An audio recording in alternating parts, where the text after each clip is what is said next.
For 28 years, Beverley McLachlin served on the Supreme Court of Canada.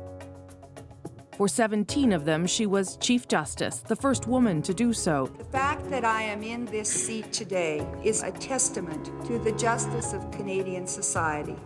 McLachlin has been a legal giant, unafraid to take a stand, pick an issue that made headlines, prostitution laws.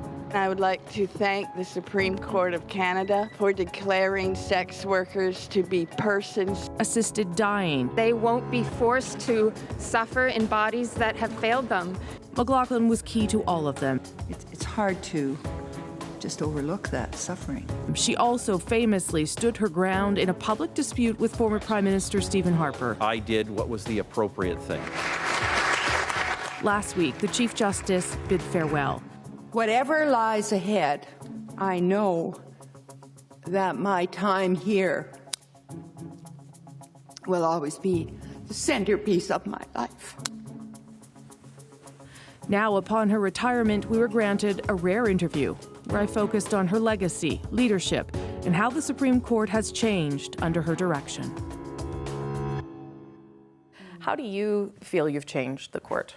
Well, I'm not sure that I would actually claim to have changed it a great deal, but I've tried to encourage consensus. I've tried to encourage collegiality. One of the things, and I know you don't seem to want to take credit for anything, but let me try again. One of the things that you have tried to do, and you've certainly spoken a lot about, is access to the courts. Yeah. Because you believe that if people aren't given access throughout society, that accountability fails. Right. How have you worked to try and make sure that that is happening, and what is sort of left to do on that? We have a wonderful justice system, but the problem is that it's often inaccessible for one reason or another to ordinary men, women, ordinary Canadians. And I believe that a justice system has to serve the people, everyone, and not just the rich and the corporations and so on. So this became a concern, and I decided to talk about it in a speech in Toronto. And it was amazing how it resonated. We got so much response, so many people saying, this is true, this is my experience, the justice system isn't there for us when we need it, or it costs too much, or I can't get a lawyer, or I don't know where to go.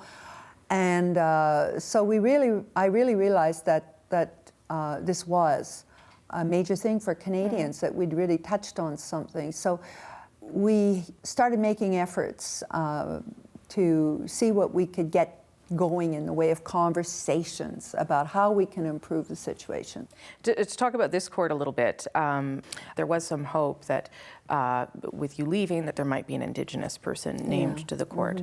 And I know you've talked as well about seeing Indigenous people in these kinds of positions. Why do you think that would matter? What message would that send? Well, it would send a message of inclusiveness. It's very important, I think, that Canadians be able to see themselves reflected in the judges who are on the bench. And it used to be, for example, there were no women on the bench. Yes. So there is a message to be sent to people. This courtroom reflects you. And that's important for confidence in justice.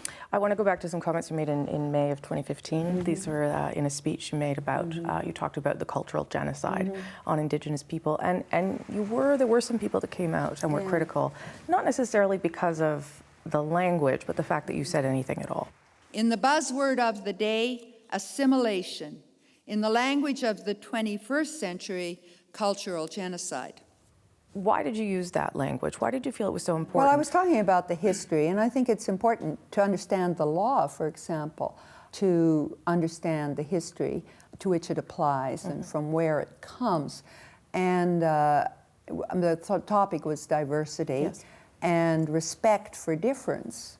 And so in the context of that, I spoke about laws that were on the books in the 19th century, in the early 20th century, that undermined and actually denied Indigenous cultural practices. Things like laws that eradicated the sun dance, that said you couldn't do the potlatch, that took children away from their cultures and homes and put them in residential schools where they were not allowed to speak their language. Or see their parents. And see their parents. I mean, this is a cultural deprivation which has led to a lot of problems that show themselves in the legal system. But we need to understand where we were and the progress we're making in our journey of reconciliation and toward where we hope to be. Were you surprised at the reaction to those comments? Well, a little. I mean, I didn't think I was saying anything very remarkable because everyone agrees that these things happened in history, that we did undermine culture or try to. So I was a bit surprised by the reaction, yes. I'm going to move through a few topics, if that's okay. Would you agree that there is a problem with judges not understanding or properly applying sexual assault law and jurisprudence? And if so, how on earth do we fix that? Yeah.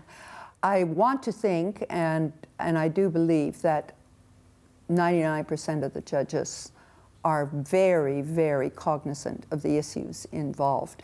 But occasionally, we've had instances where a particular judge has shown that he is influenced by the stereotypes and myths of the past. We've been working in the law for decades to eradicate this, both Parliament and the judges. We know it's wrong. So the key, I believe, is in judicial education and early judicial education. What we mean by that is sensitizing judges to the issues that come up in sexual assault trials, how to handle them, how victims or complainants feel, how difficult it is for them to come forward with their story. And we are working very, very hard to ensure that every judge who goes on the bench and hears this sort of a trial will be totally sensitized and appreciative of all these difficulties. When you hear the last couple of cases where this has happened, it's fairly shocking to me. I don't know about you, how you... Yes. Yeah. I mean, it only takes one or two cases to lead the public to think that all the judges are like that. That would be a terrible mistake. That is not the way the justice system is operating. But one such case is one too many, and it has to be dealt with. I'm going to go back to some of your time with the former Prime Minister, if I can.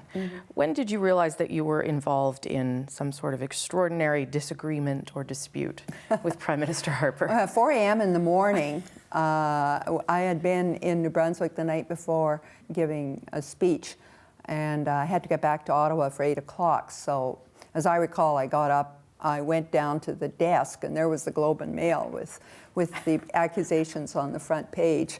The accusations that you had behaved improperly. Yeah, the press release. And so obviously I was shocked, I was astounded, because I knew I hadn't done anything wrong. And I spent a rather miserable 2.5 hours on the flight figuring out how this could have happened and what was going on. And then when I got back to the office, I thought about it, and I said, well, you know, I'm not going to get into a fight. Judges can't get into fights with politicians. We have to just be quiet if we're accused normally. But I do believe the public is entitled to the facts. So I sent out a press release, said I have done nothing wrong, and these are the facts, and I numbered them, 1, 2, 3, 4, 5, or whatever it was, and I sent it out. And that was all I ever did. Never gave an interview, never went to the press. What do you think was the consequence of it, though? Because you set out your facts, they set out whatever they were going to say, but the impression it left with the public was that you were fighting.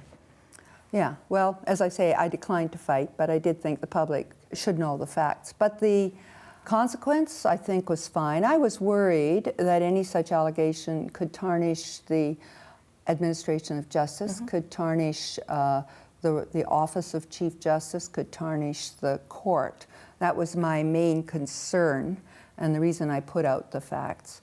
But it turned out, I think, quite well. Conservatives, though, believe that you became an activist, Chief Justice, you know that, and that the court became activist, that it got involved even in developing social policy, whether it be through prostitution, injection sites, assisted dying. They believe that was you taking that role on.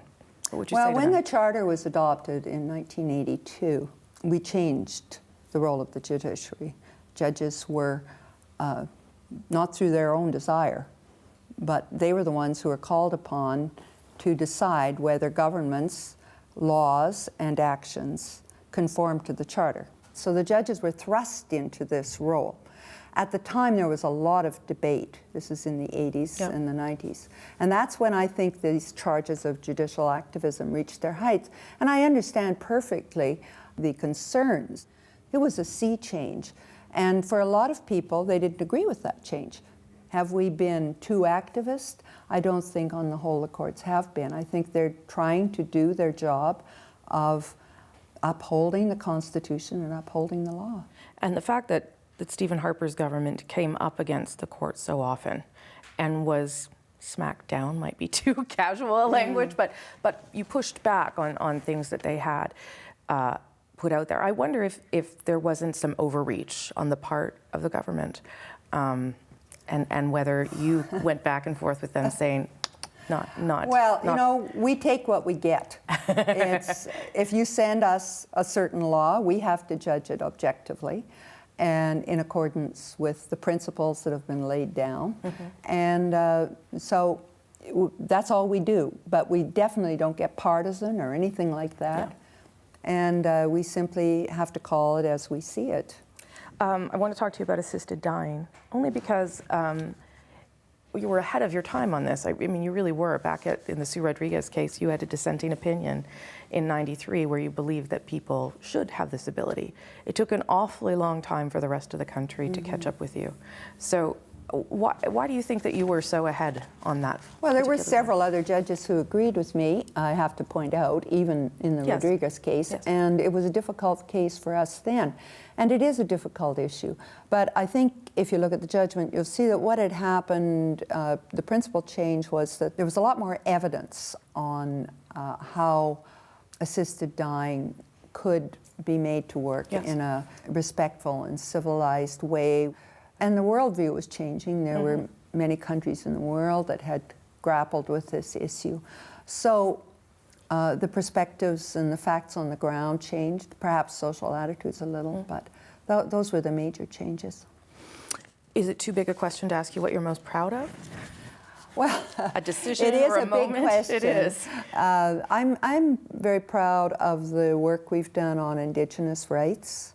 I'm proud of the work we've done on the Charter. I think the court has done good work and work that's recognized throughout the world, and I'm very proud of that. What will you miss the most about it?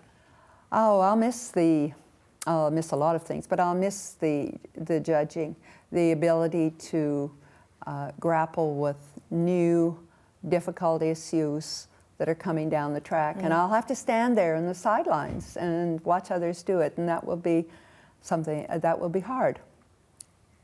Okay. Chief Justice, thank you very much for making the time. We do appreciate it. It was lovely. Thank you very much.